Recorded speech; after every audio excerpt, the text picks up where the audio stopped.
You see, this was something that they had all the rope they needed to tie their horses. Don't forget that rope was so... You needed rope. And to buy rope with Douglas, you had to have cash money. Like Grandpa had a big farm. Okay. A big farm. Mm-hmm. He had about 80 acres under cultivation. And he usually had 12 or 14 milk cows. Mm-hmm. Okay? And then you had 12 or 14 calves, or maybe you were fortunate and had twin calves, okay? And then you had, for the horses, there was usually 6 horses on the farm. Mm-hmm.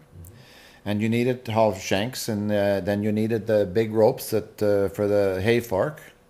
And you needed all the little short ropes you used for slings, where they brought the grain in, and okay? All right, sure. And, you know, you had miles of rope.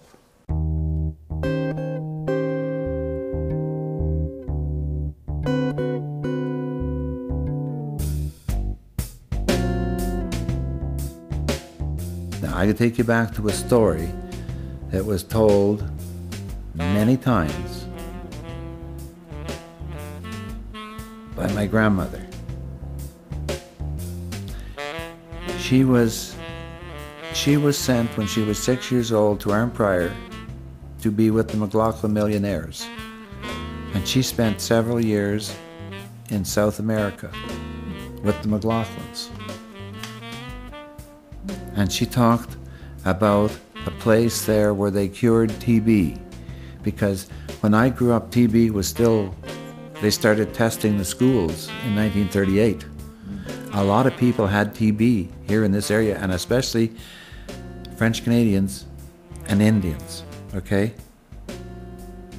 And I can remember now grandmother talking about where they lived in South America. There was some kind of a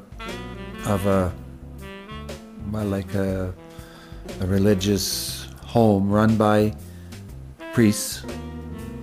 And one of the things that they did, that they used, was the hemp seed. And that was like fermented into a milk. Well, it had to, it was put in like almost like into a vacuum. She said sealed off until and water put in, and then you had to drink this milk, okay? But it was so strong that you had to suck it with a straw.